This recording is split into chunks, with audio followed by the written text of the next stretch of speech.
BP2MI telah menetapkan PMI sebagai pejuang keluarga, PMI sebagai pahlawan devisa, PMI nyata sebagai penyumbang devisa terbesar kedua kepada negara ini. Hal yang menggembirakan, Pak Saleh, Bank Indonesia telah merilis di tahun 2023 bahwa sumbangan devisa pekerja migran Indonesia sebesar 227 triliun kepada negara ini, dan menempatkan sumbangan PMI sebagai sumbangan devisa terbesar kedua. Ini tentu membanggakan, sehingga transformasi yang sedang berjalan dan dikerjakan, berbagai perubahan besar yang kita ingin wujud nyatakan, berbagai regulasi yang menunjukkan negara berpihak kepada para pekerja migran Indonesia, layanan yang lebih mudah, murah dan cepat, yang itu menjadi tradisi baru dalam memberikan pelayanan kepada pekerja migran Indonesia, dan pemberian fasilitas istimewa kepada pekerja migran Indonesia menunjukkan bahwa saatnya negara hadir, negara berpihak kepada para pekerja migran Indonesia. Dalam beberapa kasus juga, BP2MI telah menyampaikan dalam rapat terbatas di Istana Negara, di hadapan Presiden, dengan tegas saya katakan, jika selama ini kenapa negara tidak mampu menyentuh sindikat penempatan ilegal, nyata bahwa sindikat penempatan ilegal selalu dibackingi oleh oknum-oknum memiliki atributif kekuasaan di negara ini.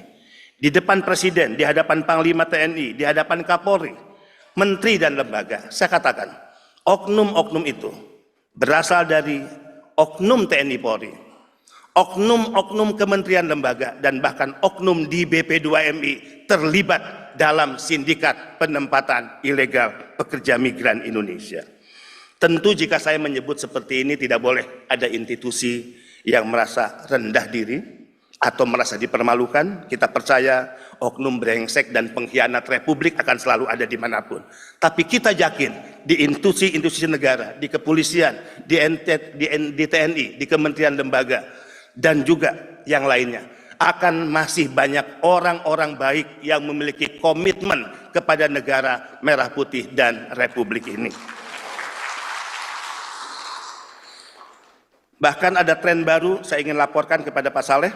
Kalau dulu kita berpikir korban penempatan ilegal adalah mereka yang pendidikannya menengah ke atas, tidak seperti itu dalam kasus penempatan ilegal ke Kamboja.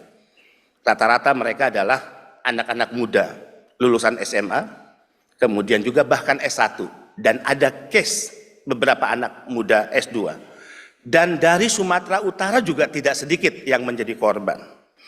Untuk hal ini, saya menyatakan di depan Presiden, Panglima TNI, dan Kapolri, sebetulnya sangat mudah untuk menangkap siapa aktor di balik bisnis judi online di Kamboja dan siapa aktor di balik scamming online.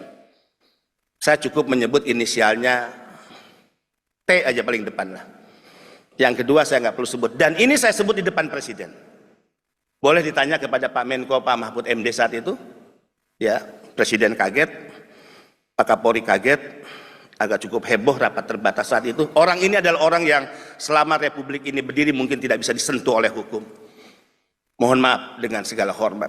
Saatnya negara mengambil tindakan tegas, tidak hanya menyeret para calo, kaki tangan, tapi mampu hukum menyentuh para bandar, para tekong, mereka yang kita kategorikan sebagai penjahat, penjual anak bangsa yang selama ini mengambil keuntungan dan pesta pora dari bisnis haram perdagangan manusia.